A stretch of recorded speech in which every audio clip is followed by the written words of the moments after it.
നിങ്ങൾക്കായിട്ടുള്ള divine message ace of wands കാർഡിൻ്റെ എനർജിയാണ്. New idea നിങ്ങളുടെ ലൈഫിലേക്ക് വരികയാണ്. നിങ്ങളോട് മാനിഫെസ്റ്റ് ചെയ്യാനാണ് പറയുന്നത്. എന്താണോ നിങ്ങൾ മാനിഫെസ്റ്റ് ചെയ്യുന്നത് ആ കാര്യം നിങ്ങളിലേക്ക് സാധ്യമാകാൻ പോകുന്നു എന്നാണ് കാർഡ്സ് പറയുന്നത്. നിങ്ങളിലേക്ക് ഇൻസ്പിറേഷൻ വരുന്നുണ്ട്. നിങ്ങൾ ആഗ്രഹിച്ചൊരു കാര്യം നിങ്ങളിലേക്ക് എത്തുന്നതായിട്ടാണ് കാർഡ്സ് പറയുന്നത്. തുടക്കത്തെയാണ് കാണിക്കുന്നത്.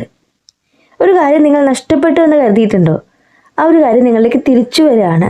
ഒരു തുടക്കം പോലെ നിങ്ങളിലേക്ക് വരികയാണ്. സെക്കൻഡ് കാർഡ് 3 ഓഫ് പെൻഡക്കിൾ ആണ്. ഇവിടെ ഒരു കമ്മ്യൂണിറ്റിയാണ് കാണിക്കുന്നത്. കൂട്ടായ ഒരു പ്രവർത്തനത്തെയാണ് കാണിക്കുന്നത്. ഇവിടെയും യൂണിവേഴ്സ് പറയുന്നത് ഒരുമിച്ചുള്ളൊരു പ്രവർത്തനമാണ്. അതിലൂടെ നിങ്ങൾ നേടിയെടുക്കാൻ പോകുന്ന അബണ്ടൻസിനെയാണ്. നിങ്ങൾ കുറച്ച് കാര്യങ്ങൾ പഠിക്കുന്നുണ്ട്. നിങ്ങളുടെ ഫ്യൂച്ചറിലേക്ക് വേണ്ടിയിട്ട് നിങ്ങൾ കുറച്ച് കാര്യങ്ങൾ പഠിക്കുന്നുണ്ട്, അറിവ് നേടുന്നുണ്ടെന്ന് പറയുന്നു. ഈ അറിവാണ് നിങ്ങളിലേക്ക് ഒരു പ്രോഗ്രസ് കൊണ്ടുവരുന്നത്, അബണ്ടൻസ് കൊണ്ടുവരുന്നത്.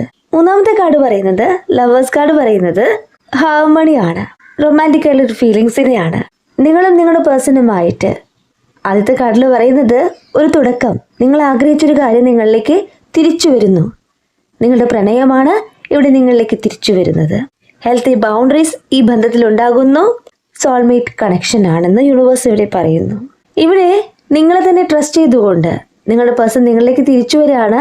ഈ ഒരു ബന്ധത്തിൽ തുടക്കം തന്നെയാണ് യൂണിവേഴ്സ് കാണിക്കുന്നത്. ഈ റീഡിംഗ് കാണുന്ന നിമിഷം മുതൽ നിങ്ങളുടെ പേഴ്സൺ നിങ്ങളെ കോണ്ടാക്ട് ചെയ്യുവാനും നിങ്ങളുമായിട്ട് സംസാരിക്കുവാനുമുള്ള എല്ലാ സാധ്യതയും യൂണിവേഴ്സ് ഇവിടെ കാണിച്ചു തരുന്നു. ഈ ഒരു ബന്ധത്തിൽ നിങ്ങൾ ആഗ്രഹിച്ചൊരു തുടക്കം തന്നെയാണ് യൂണിവേഴ്സ് കാണിച്ചു തരുന്നത്. മാനിഫെസ്റ്റ് ചെയ്യുന്ന കാര്യം നിങ്ങളിലേക്ക് സാധ്യമാകുന്നു എന്നാണ് പറയുന്നത്. ഏസ് ഓഫ് വാൻസ് കാർഡിലും 3 ഓഫ് പെൻഡക്കിൾ കാർഡിലും പറയുന്നത് മാനിഫെസ്റ്റിംഗ് എനിത്തിങ് എന്നാണ്. നിങ്ങളുടെ ഫിനാൻഷ്യൽ സ്റ്റെബിലിറ്റിക്ക് വേണ്ടിയിട്ടാണോ നിങ്ങൾ മാനിഫെസ്റ്റ് ചെയ്യുന്നത്? നിങ്ങളുടെ റിലേഷൻഷിപ്പിന് വേണ്ടിയിട്ടാണോ നിങ്ങൾ മാനിഫെസ്റ്റ് ചെയ്യുന്നത്? ഇതെല്ലാം നിങ്ങളിലേക്ക് എത്തുന്നു എന്നാണ്. പുതിയൊരു തുടക്കമാകട്ടെ. യൂണിവേഴ്സിൽ വിശ്വസിക്കുക, പോസിറ്റീവായിട്ട് തിങ്ക് ചെയ്യുക.